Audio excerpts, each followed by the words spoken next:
मधुबन के बाबा, मधुबन के बाबा मुरली वाले, आपका क्या कहना,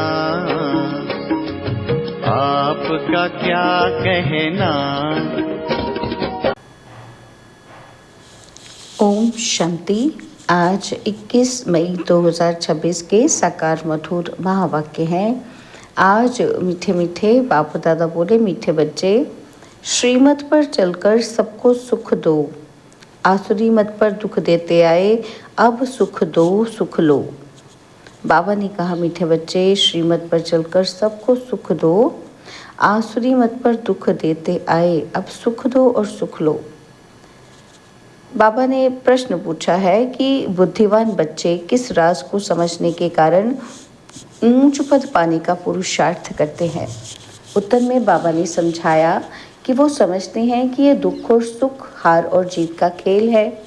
अभी आधा कल्प सुख का खेल चलने वाला है, वहाँ किसी भी प्रकार का दुख नहीं होगा।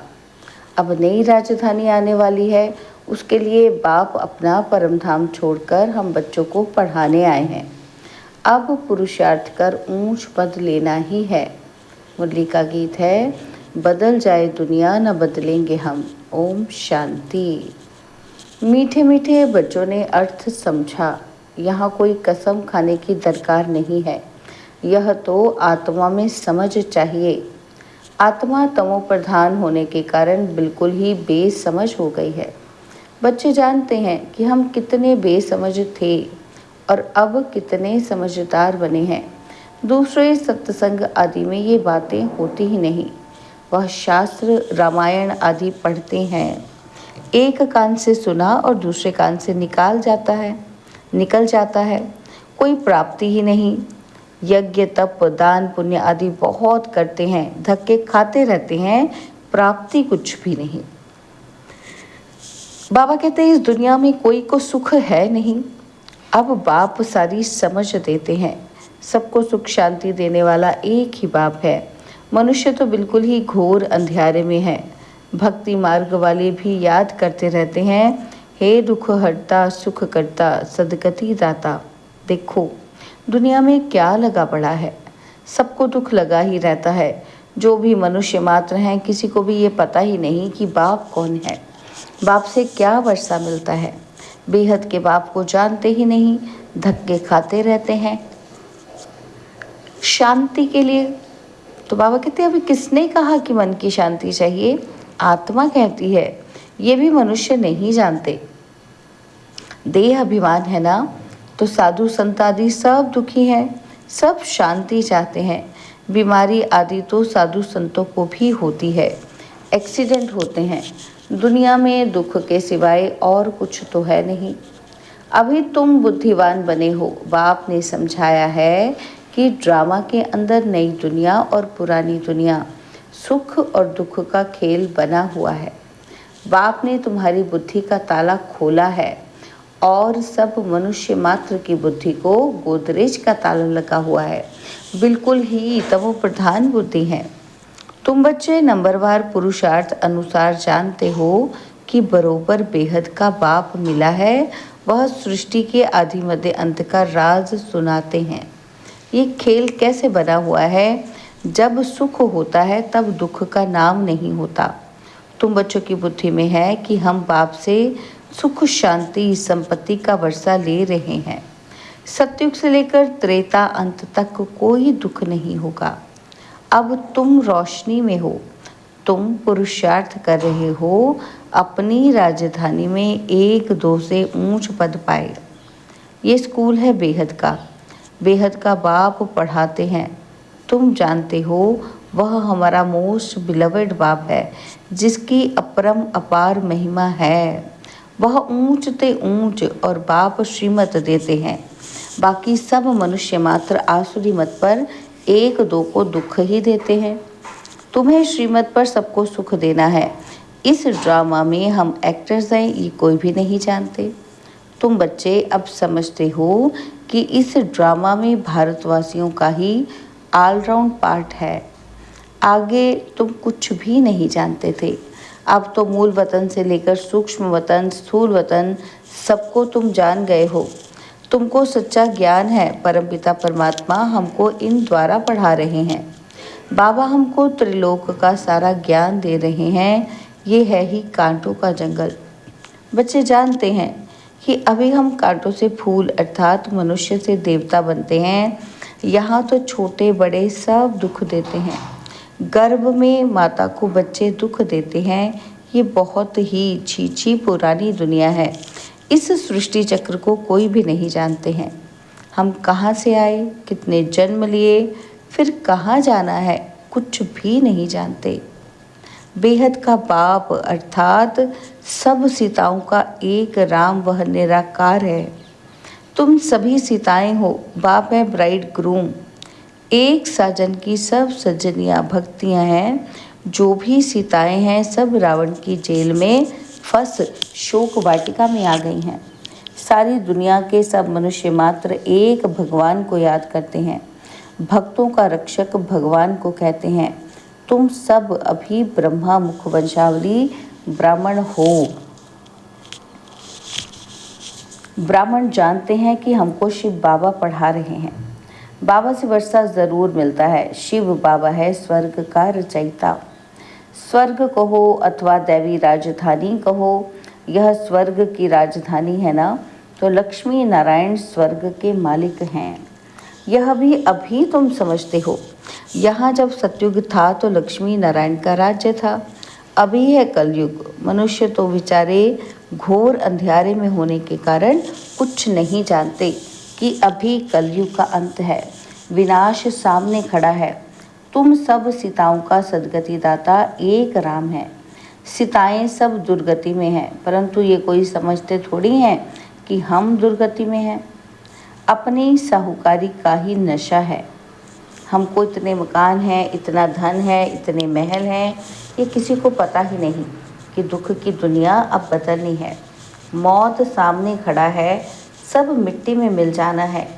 यह जो कुछ पुरानी दुनिया में देखते हो विनाश हो जाएगा और विनाश के लिए पूरी तैयारियां हो रही हैं।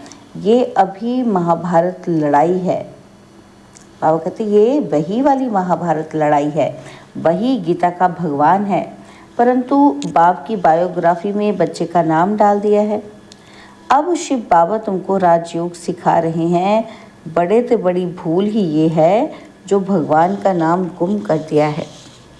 तुम बच्चे जानते हो कि हमको कोई मनुष्य साधु संत आदि नहीं पढ़ाते हैं। शिव बाबा हमको पढ़ाते हैं। वह बाप भी है, टीचर भी है और सतगुरु भी है।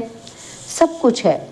ये तो नहीं भूलना चाहिए ना। बाप कहते हैं हमारे सब बच्चे हैं, परंतु सभी को थोड़ी पढ़ाएंगे। बाप कहते हैं हम भारतवासियों को फिर से राजयोग सिखाने आए हैं। भारतवासी स्वर्गवासी थे, हीरे मिसल थे, अब कौड़ी मिसल बन पड़े हैं। घर में कितनी अशांति है। कहते हैं बाबा हमको क्रोध आता है, बच्चों को मारना पड़ता है, डर लगता है कि हमने 5 विकार शिव बाबा को दान दे दिए हैं, फिर हम ये क्यों करते हैं। बाप समझाते हैं कि इस समय सभी पर 5 विकारों का ग्रहण लगा हुआ है। देह अभिमान का भूत आने से फिर सब भूत लग जाते हैं।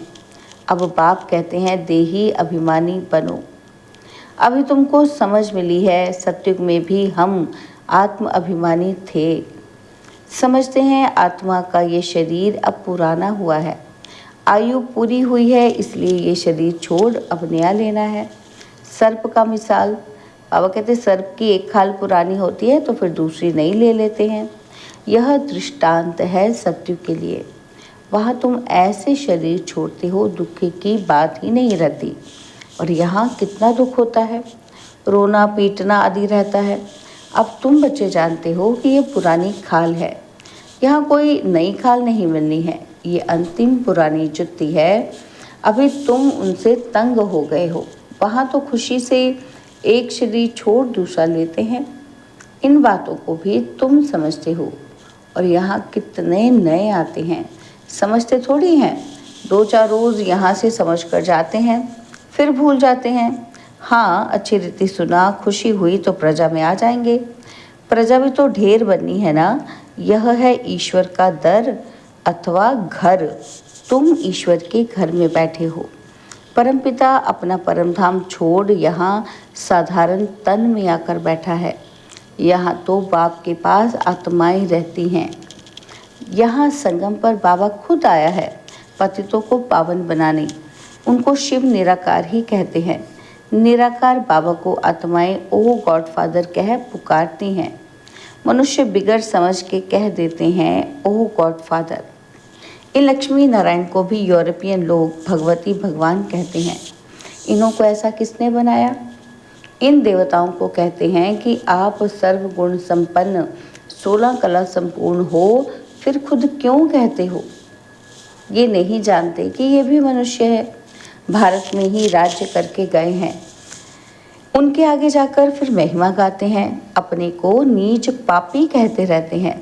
श्री कृष्ण के मंदिर में भी जाकर महिमा करेंगे, शिव की ये महिमा नहीं करेंगे। उनकी महिमा अलग है। अक्सर करके शिव के पास जाते हैं तो कहते हैं भर दो झोली, और फिर कह देते कि वह भांग पीने वाला है, धतूरा खाने वाला है। अरे वहाँ भांग धतूरा कहाँ से आई? कुछ भी समझ नहीं। मांगते ही रहते हैं, पति चाहिए, ये चाहिए। दीपमाला पर भी लक्ष्मी का आवाहन करते हैं। वह है कौन ये किसी को पता नहीं। 8-10 भुजाएं कभी होती हैं क्या? ये चतुर्भुज रूप दिखाते हैं क्योंकि प्रवृत्ति मार्ग है। उनका नाम विष्णु रख दिया है। लक्ष्मी नारायण तो सत्युग में रहते हैं। मनुष्य को यह पता ही नहीं कि विष्णु के 2 रूप लक्ष्मी नारायण द्वारा पालना होती है। चित्र में भी लक्ष्मी को 4 भुजाएं दे देते हैं। 4 भुजा वाले को बच्चा होगा तो उनको भी 4 भुजा होनी चाहिए। कुछ भी समझते नहीं हैं। तुम अभी समझते हो कि बाबा जब तक नहीं आए थे तो हम भी कुछ नहीं जानते थे। अभी सारे विश्व के आदि मध्य अंत का राज जान गए हैं। बाबा कर पति दुनिया को पावन बनाते हैं, बुलाते भी हैं कि हे पतित पावन आओ। अब परमात्मा कैसे आए, कैसे आकर पतितों को पावन बनाए? बाप कहते हैं 5000 वर्ष पहले हमने दैवी स्वराज्य बनाया था, फिर तुमने 84 जन्म कैसे लिए ये समझ आगे तुम्हारी बुद्धि में बिल्कुल नहीं थी। इस ब्रह्मा को भी पता नहीं था। राधे कृष्ण लक्ष्मी नारायण की पूजा करते रहते, परंतु ये भी पता नहीं कि राधे कृष्ण ही स्वयंवर के बाद लक्ष्मी नारायण बने हैं। इसलिए प्रिंसेस राधे प्रिंस श्री कृष्ण कहा जाता है। स्वयंवर के बाद महाराजा महारानी बनते हैं। ये जो खुद बन रहे हैं उनको भी पता नहीं था। भल कोई को दीदार भी होता है परंतु कुछ भी समझते नहीं। फिर भी भक्तों की भावना अल्पकाल के लिए पूरी करने में साक्षात्कार कराता हूँ। यहाँ तो ध्यान दीदार की बात ही नहीं। बाप तो समझाते हैं साक्षात्कार में माया प्रवेश कर लेगी तो पद भ्रष्ट हो पड़ेंगे। बहुत आकर कहते हैं कि हमको शिव बाबा का साक्षात्कार हो। अरे तुमको समझाया जाता है फायर फ्लाई कितना छोटा होता है, आंखों से देखा जाता है। आत्मा तो उससे भी छोटी बिंदी है। जैसे आत्मा है वैसे ही परमात्मा का रूप है। साक्षात्कार भी होगा तो उसी छोटी बिंदु का होगा। यह तो छोटी सी बिंदु है जो भ्रिकुटी के बीच रहती है। आत्मा का साक्षात्कार हो तो भी समझेंगे कुछ ही नहीं। तुम बच्चे जानते हो कि अभी हम शिव बाबा की संतान हैं। सब ब्रह्मा कुमार कुमारियाँ शिव बाबा से वर्षा ले रहे हैं। हमारी एम ऑब्जेक्ट ही ये है। स्टूडेंट है ना, तुम कहते हो बाप से सहज राजयोग सीखने आए हैं। ये एम ऑब्जेक्ट है, ये बच्चों को भूलना नहीं चाहिए। भक्ति मार्ग में भक्त लोग देवताओं के साथ चित्र रखते हैं और फिर तुमको ये त्रिमूर्ति का चित्र पॉकेट में रखना चाहिए। इस शिव बाबा द्वारा हम ये लक्ष्मी नारायण बन रहे हैं। अच्छा, मीठे मीठे सिकिलदे बच्चों प्रति माता पिता बाप दादा का याद प्यार और गुड मॉर्निंग। रूहानी बाप की रूहानी बच्चों को नमस्ते। हम रूहानी बच्चों की रूहानी बाप दादाजी को दिलवा जान सिकवा प्रेम से नमस्ते। ओम शांति। प्यारे बाबा, मीठे बाबा, मेरे बाबा, शुक्रिया बाबा, शुक्रिया बाबा, शुक्रिया। धारणा के लिए मुख्य सार है, पहला पॉइंट है, शिव बाबा को विकारों का दान देकर फिर कभी वापस नहीं लेना है।